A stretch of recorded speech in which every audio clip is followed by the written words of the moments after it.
Hello students.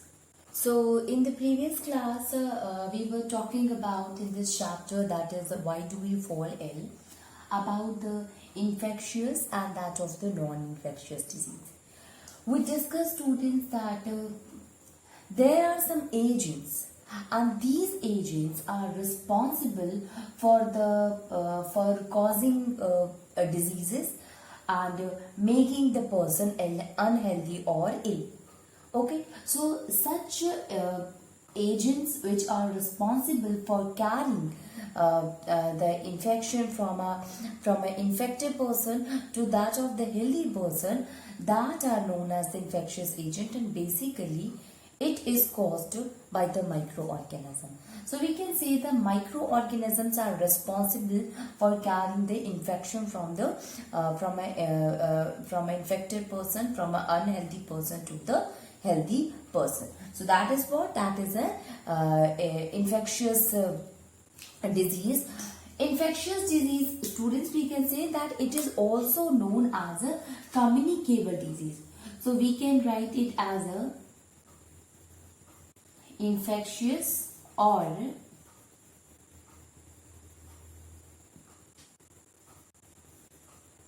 communicable. Okay, so both of them, you see students, basically infectious or communicable. Communicable means what? Which get transferred from one person to the other person, that is known as a communicable disease. Okay, next one is student, that is non-infectious. When we talk about the non-infectious students, so basically you see it is not caused due to the microorganism, or we can say that there is no such need of the infectious agent.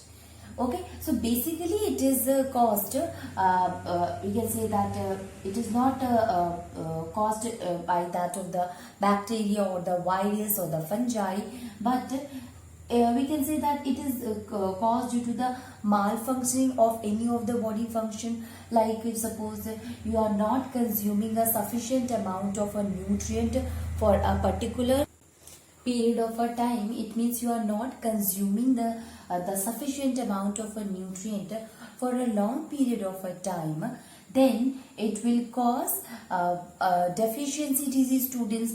And these deficiency disease, you can see it can be night blindness, or it can be scurvy, or it can be rickets, okay, or kwashiorkor, marasmus.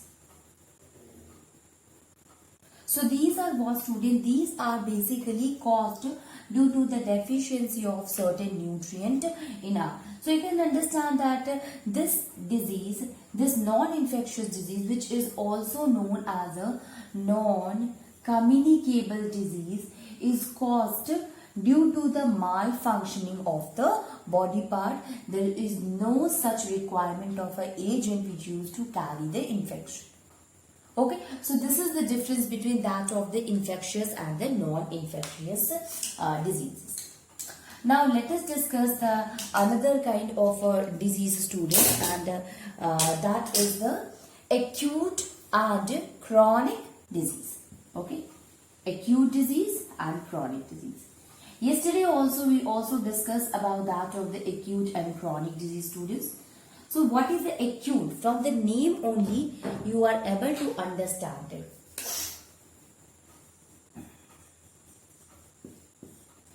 Acute, it means small. Okay, so you can say that a disease which occurred for a short period of a time, for a short duration, such kind of a disease is known as an acute disease. Okay, maybe it occurred for a short period of a time, for a short duration, but the impact for that particular period is major, is very high. Okay, so we can write about the acute disease that acute disease have a small duration, but impact is more. Okay, impact is more. And how, students, you see, symptoms are very high. Even it is fatal for life. Okay, so symptoms were very high, students, and it is even fatal for life.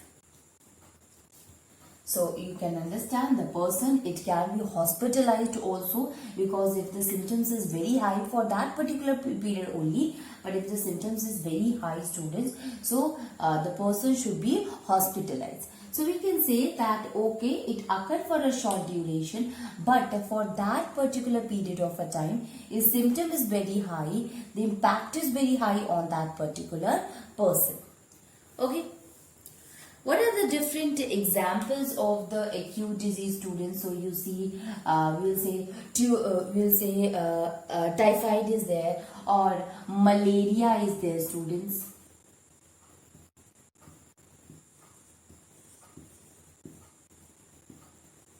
Diarrhea is there. So a lot of examples are there, students, which occur for a short period of a time, but its symptoms are highly dangerous and they are fatal for the life.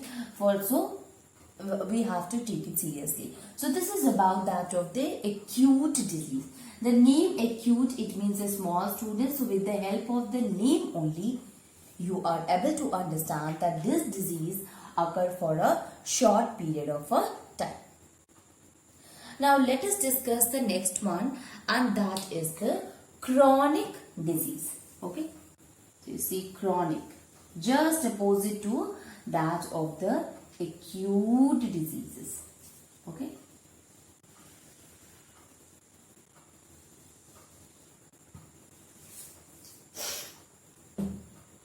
chronic disease. Chronic.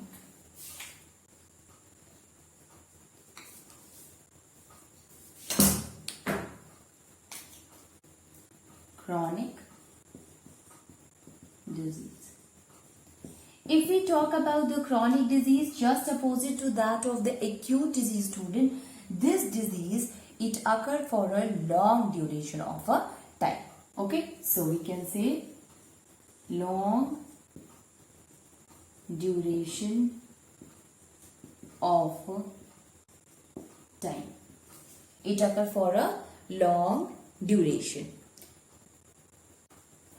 So it can be occur, student, it takes month, it can take years also to show the symptoms, to show the effect of that particular disease. Even if the symptoms, if you compare the symptoms of acute disease, the disease is of very short duration, students, so the symptoms are very high. Okay, so in that particular period, in the small particular time only, the symptoms can be seen easily. But since this disease takes a month to year to be occurred, so it will take the very long time to show the symptoms also. Okay, so we cannot identify the symptoms very easily in case of a chronic disease. So we can write it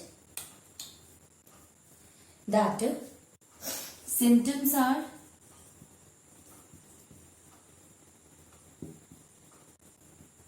are not alarmingly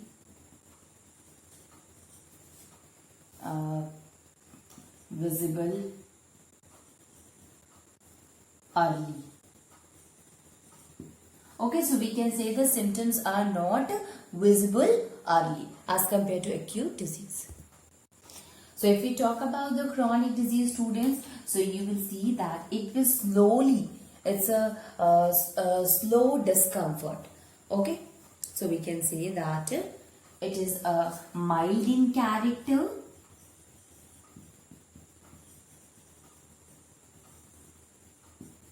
and show slow discomfort.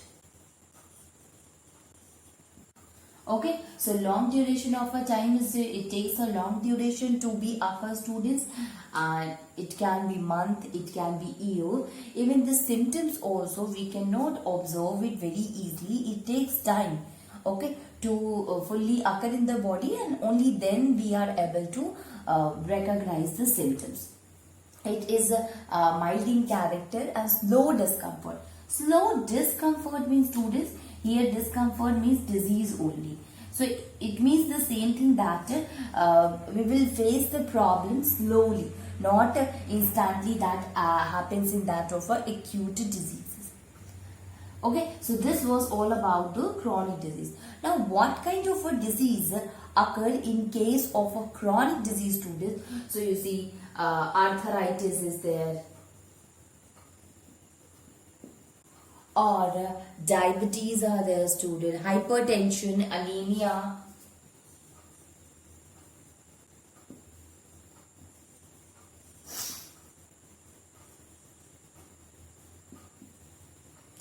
Blood pressure, students, high blood pressure, low blood pressure also. Okay, that is a hypertension, tuberculosis.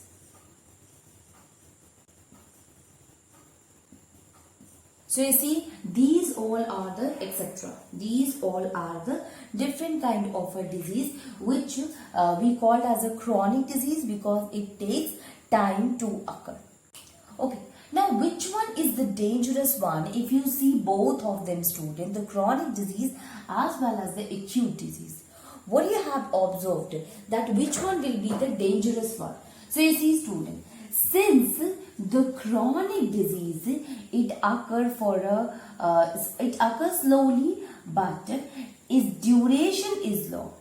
And if the disease in your body takes, it is present in your body for a long time, or it takes a long duration to be there in your body, then ultimately its effect will be more.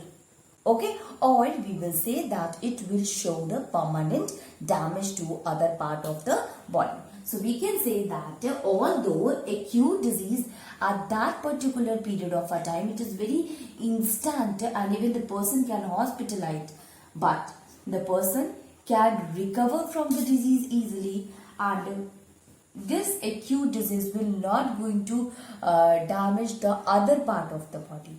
But in case of the chronic disease, students, yes, it is the slower one, so it will cause, its duration is long, so it will cause a damage to the other part of the body also. So we can write it. That is chronic disease.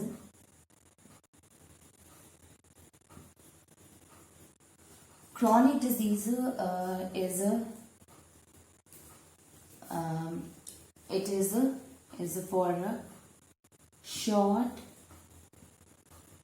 period, so its impact will be, so it does not show any damage. It does not show any damage to other parts of the body.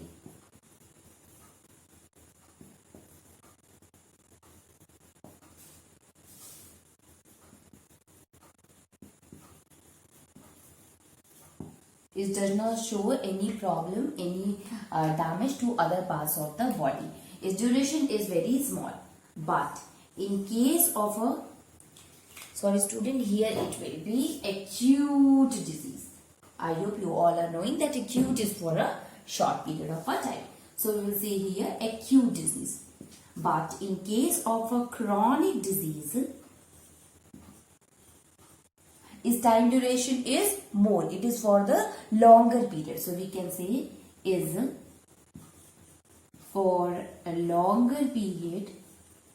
So if it will be a longer period in the body, students, so its impact will be higher. So it will also affect or damage the other part of the body. So we can say that so it will also show uh, it will also damage the other parts of the body. So we can write it. It also show damage to other parts of the body. Okay, students, so chronic disease is for a longer time, so is damage the other part of the body, and we can say its impact is permanent. Its impact is permanent. So you can understand, student, although the acute disease is for the short period of a time and it shows at that time it is very abrupt, it can symptoms is very high, students. Here the symptoms is not very high. Even then also, since the duration is less here in case of an acute disease, so impact to the other parts of the body will also be less. And here in the chronic disease, since it occurs for a longer period of a time, so its impact will be permanent. It will show the permanent damage to the other part of the body. Okay. Now these are the two different types of diseases, students. Now let us discuss that what is the different cause of the disease. Okay. So we had discussed the two types of a disease, student. The first one we discussed is the infectious and that of the non-infectious. The second one is the acute and chronic disease. Now let us try to understand that what does disease look like, or we can say what are the causes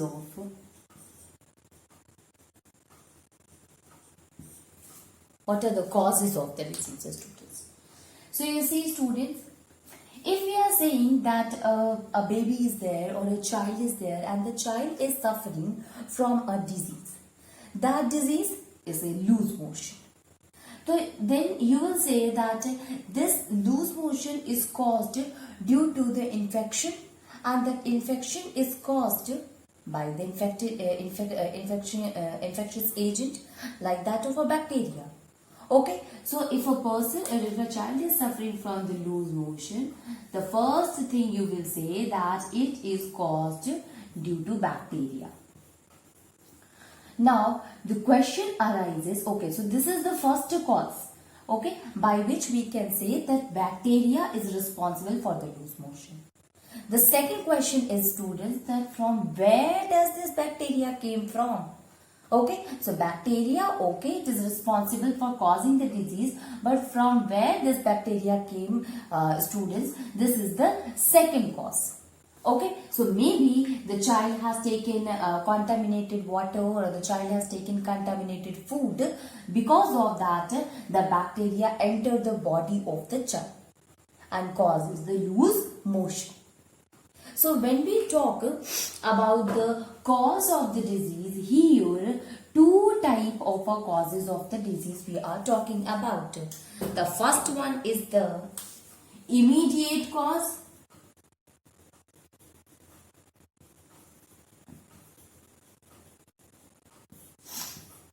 and the second one is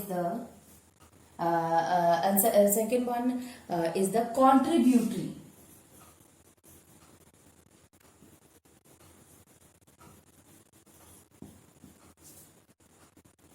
Contributory disease. Okay, so immediate cause is there or immediate disease is there, and contributory causes are there. So these are the two different causes which cause the disease. Now you see, students, when we talk about the immediate cause, here we are talking about the direct cause, okay, which causes the infection. So we can say that direct cause which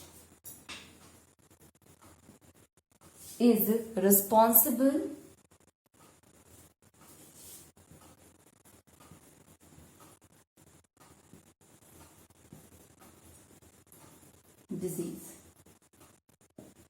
So direct cause which is responsible for the disease. For example, students, here we will include that of the infectious agent, that is bacteria is there, students, or viruses are there, or fungi is there, etc. So lot more are there, students. These causes these are the direct cause. These agents directly responsible for the giving disease or for transfer of the disease from one person to the another. So this is what this is the immediate cause, okay, which is the direct cause we can say.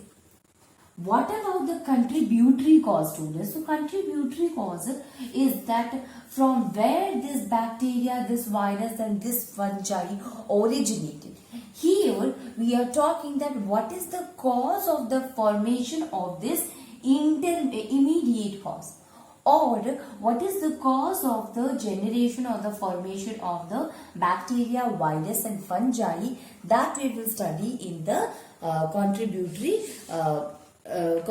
cause. So we can write that they are not directly responsible. Here it is directly responsible, students.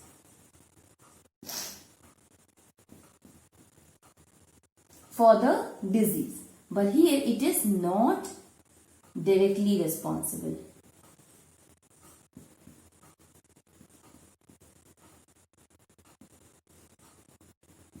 Okay, it is not directly responsible, but it sees the cause of the immediate, it sees that how the immediate causes occur. Okay, it sees the cause of immediate cause. When we say that cause of the immediate cause, students, here it is talking that how the formation of the factors, how the formation of these occurs. Okay, so formation of factors which causes disease.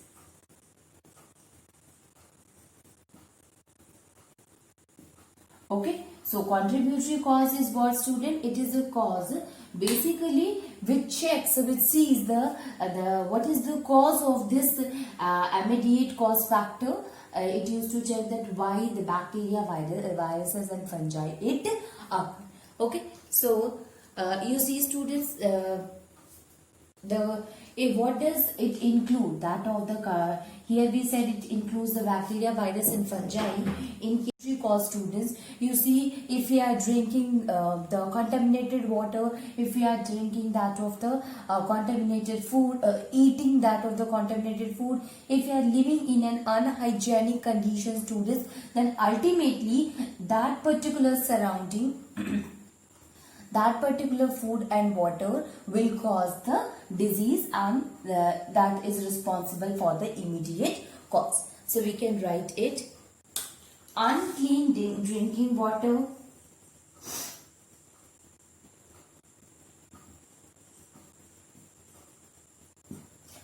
second one is the lack of public service,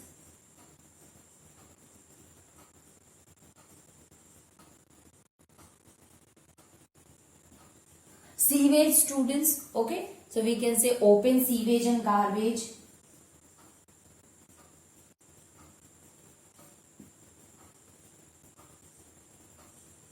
drinking the taking the contaminated water and the food. So you can say taking contaminated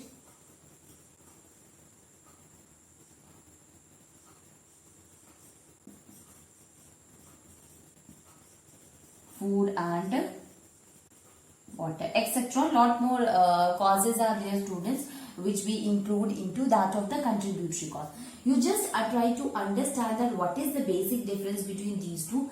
The first one is talking about that they are directly responsible for the cause of the disease, okay, and which will include all the different kind of agents which used to transfer the disease from one person to another person. Bacteria, virus and fungi and other microorganisms are, we can include them into immediate cause because they are responsible for the formation of the disease in a healthy person. Now the question arises that how it enters into that of the healthy person. So you see, student, by taking the unclean water or by the lack of the proper hygienic environment, open garbage and the sewage system makes our surrounding dirty, as well as this will include the drinking or eating of a contaminated food and water will cause the growth of, will cause the formation of the immediate cause, formation of the bacteria, virus and that of fungi. Okay, so first is the direct cause. We can say that it is what? It is the direct cause of the disease. This is the direct cause, and contributory is the indirect. So one is the direct cause of the disease, another is the indirect cause of the disease. Okay, so these are the different causes of the disease. Now before we go further and try to understand the other concept in this chapter, students, we will make a table and we will try to understand the important causes of the different diseases. Okay, we know that there is an immediate cause, there is that of the contributory causes also there, students. So let us make a chart and try to understand the cause of disease properly. Okay, we know that the infectious disease is also there, students, and there are the disease which is caused due to the non-infectious agent. So first of all, the disease which is caused by that of the infectious agent. Okay, so we can write it. Let me rub this one also.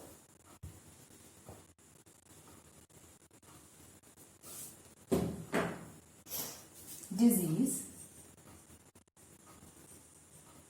caused by infectious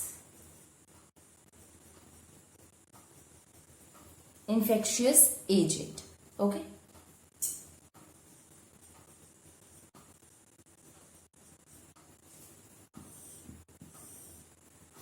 disease caused by infectious agent. The first one is disease caused by the viruses. Okay, so we will see the first one, disease which is caused by virus. So you see, students, a disease which is caused by viruses, a lot of a disease are there, student, like AIDS or influenza is there, students, or chicken pox is there, smallpox is there, rabies is there. Please write all the thing in the copy because this is an important chart that we have to understand that which disease is caused caused by the infectious, by that of the non-infection, virus, by the bacteria, by the fungi and other one. Okay, so you see, disease which is caused by virus, AIDS is there, student, then chicken pox, then smallpox is there. Okay, then rabies is there. Rabies is also known as hydrophobia because the person who is suffering from the rabies, having the rabies virus, will have fear with the water, and that is why rabies is also known as a hydrophobia. Hydro means, students, water, and phobia means fear. So fear of water is known as a hydrophobia, as well as hepatitis.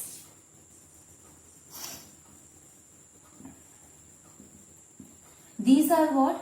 Disease caused by the virus. AIDS is there, students, which is acquired immunodeficiency syndrome. It is caused by a disease that is known as HIV. You all know about it. Human immunodeficiency virus, we can say. Okay, so AIDS is caused by a virus which is also known as a HIV. Chicken pox is there, students. Smallpox is there. Rabies is there, and influenza is also there. One more is there, that is influenza. You know that influenza, which is also known as a flu. Okay, influenza is the smallpox, and rabies. We know that rabies is also known as a hydrophobia. Hydrophobia means what, student? The person who is having the fear of water. Okay, so if a person, rabies is caused due to the bite of the animals. So basically this rabies causes a fear of water, which is also known as a hydrophobia. So chicken pox is there, smallpox is there, AIDS is there, influenza is there, and rabies are there, which are the disease caused by the virus. Okay.